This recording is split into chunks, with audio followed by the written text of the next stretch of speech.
So hello guys, कैसे हैं आप लोग। Welcome to another video. So trading में क्या होता है ना कि कुछ ऐसे स्टॉक्स आपको सेलेक्ट करने होते हैं जो कि नए हाईज बना रहे हो। ट्रेडिंग इसी तरीके से काम करती है। देखो, आज हमने जो एग्जांपल लिया है वो है जयप्रकाश पावर का।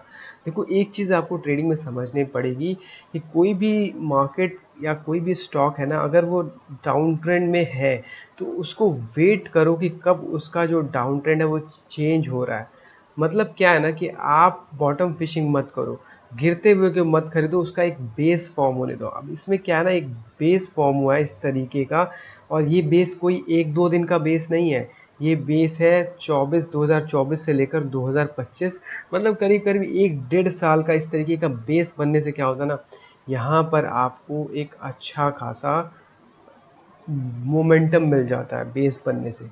और वो जो मोमेंटम और जो अप ट्रेंड यहाँ से अगर बनता है तो वो आपको गिरने नहीं देता, क्योंकि नीचे इतना तगड़ा बेस है। एंड बेस होने से आपको एक कॉन्फिडेंस मिलता है, क्योंकि नीचे बायर्स हैं जो उसको सपोर्ट कर रहे हैं। अब ये बायर्स कहाँ पे हैं, कैसे आपको पता चले। बायर्स आपको दिखेंगे वॉल्यूम में।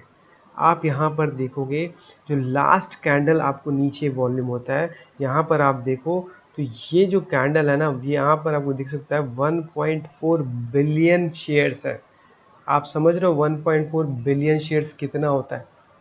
तो मतलब 1 मिलियन में 10 लाख होते हैं, और 1 बिलियन में होते हैं 100 करोड़।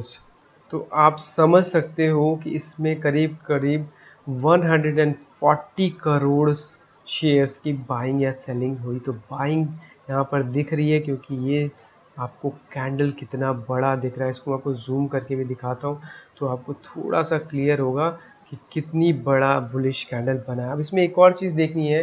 इस वॉल्यूम का काम हो गया, इसको हटा देते हैं। अब इसको आप कन्वर्ट करो डेली में, मतलब एक एक दिन का, तो आप देखो कितनी बड़ी स्ट्रॉन्ग बाइंग इसमें आपको दिख जाएगी।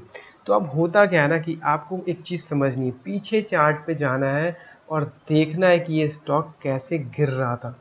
अब आपको मैं एक चीज़ दिखाता हूँ। यहाँ पर देखो, जैसे मैंने आपको बताया कि स्टॉक सपोर्ट रेजिस्टेंस पे चलता है, मैंने कई बार अपने वीडियोस में बताया।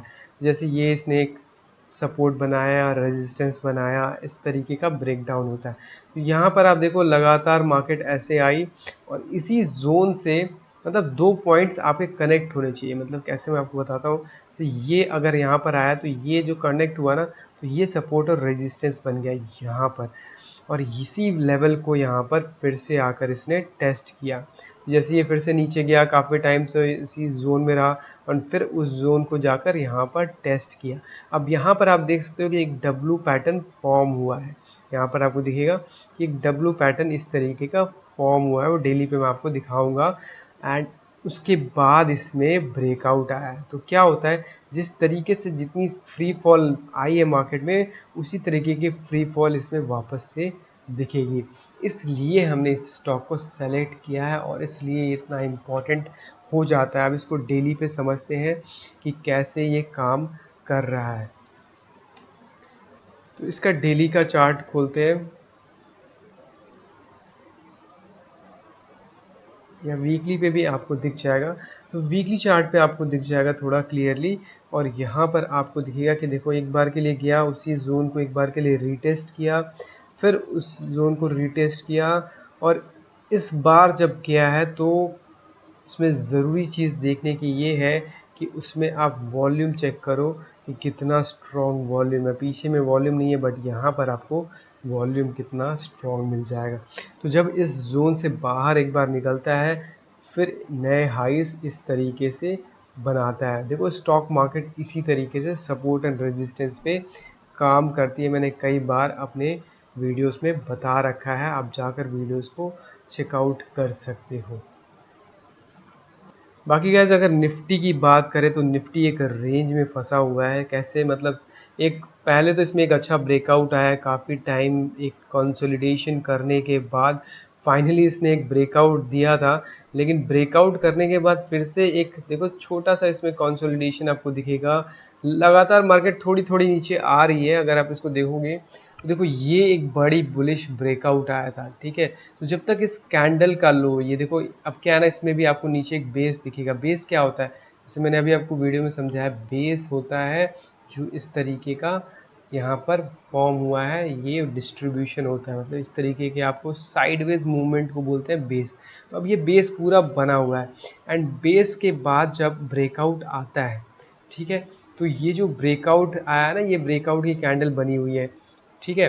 तो इस कैंडल का लो जब तक ब्रेक नहीं होगा तब तक क्या है, आपका ट्रेंड चेंज नहीं हुआ। क्योंकि क्या होता है ना, मैं आपको बताता हूँ, स्टॉक मार्केट इस तरीके से लगातार अगर नए हाई बना रहा है तो उसको बोलते हैं अप ट्रेंड मार्केट, ठीक है। लेकिन अगर एक साइडवेज में है और साइडवेज से उसके बाद ब्रेकआउट करता है, और इस तरीके का ब्रेकआउट करने के बाद थोड़ा सा नीचे आया, रिट्रेस किया, और अचानक से इस तरीके से क्रैश कर जाए, मतलब जो ब्रेकआउट किया था, जो कैंडल यहाँ बना था उसके नीचे चला, तो उसको बोलते हैं फेक ब्रेकआउट। मतलब जो ब्रेकआउट हुआ था वो फेक था और अब वो ब्रेकआउट वैलिड नहीं है, तो फिर वापस से मार्केट रेंज के अंदर चली जाती है। रेंज के अंदर जाने का मतलब है कि वापस से लोज को टेस्ट करने जाती है, जो कि है 24,600 के आसपास। तो इतनी शार्प फॉल इसमें आनी शुरू होगी, क्योंकि ये जो बायर्स हैं जिन्होंने इस ब्रेकआउट को देखकर यहाँ पर बाई किया था,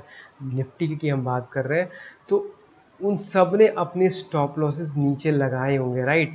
तो जिस किसी ने यहाँ पर स्टॉप लगाया, किसी ने स्टॉप लॉस इस पे लगाया होगा, किसी ने स्टॉप, सबके स्टॉप लॉस एक साथ ट्रिगर होने शुरू होते हैं और मार्केट में फॉल आता है। फिर होता क्या है, फिर नीचे का जो जोन होता है यहाँ पर बायर्स बैठे होते हैं, क्योंकि एक सपोर्ट है, ठीक है। तो यहाँ से फिर से बाइंग आ जाती है, लेकिन अगर इसको भी ब्रेक करता है, यहाँ पर एक बड़ा कैंडल बनता है, तो फिर जो बायर्स यहाँ पर जुड़े थे इस जोन में, उनके स्टॉप लॉसेस हिट होने शुरू होते हैं और फिर मार्केट और नीचे जाती है। तो इस तरीके से मार्केट सपोर्ट और रेजिस्टेंस पे चलती है कि कहाँ पर आपका सपोर्ट है, कहाँ पर आपका रेजिस्टेंस है। यहाँ पर अगर रेजिस्टेंस है, वापस आएगी तो उस जगह से एक बार हल्का से बाउंस, अगर सीधा गई फिर अगले लेवल पे जाएगी, फिर अगले लेवल से अगर बाउंस आ गया ऊपर भी जा सकती है। अगर ऊपर गई तो यहाँ पे जो रेजिस्टेंस काम करेगा, यहाँ से फिर नीचे आ जाएगी, फिर अगर इसको क्रॉस करे या फिर यहाँ से नीचे आती है तो इस जगह पर शॉर्टिंग होगी। तो इस तरीके से लेवल टू लेवल काम होता है मार्केट में। सो ये तो बात रही निफ्टी की, लेकिन इसमें एक चीज़ और समझने की है कि मार्केट जब इस तरीके की फ्लैट रेंज में चला जाए, फ्लैट रेंज किसको कहते हैं, फ्लैट रेंज कहते हैं, आप देखोगे प्रीवियस डे आप देख सकते हो कि पूरी चौपी है, मतलब मार्केट का कोई डायरेक्शन नहीं। इसी में सबसे ज़्यादा लोग पेशेंस खो देते हैं और मनी लूज करते हैं, क्योंकि मार्केट का कोई डायरेक्शन नहीं होगा। आप बाई करोगे तो भी आपके स्टॉप लॉस हिट होंगे, आप सेल करोगे तो भी स्टॉप लॉस हिट होंगे। ऐसे सिचुएशन में आपको ज़्यादातर ये, हम देखो, मैं इसीलिए अभी इस टाइम फ्री अपना दिमाग साइड करके और वीडियोस बना रहा हूँ।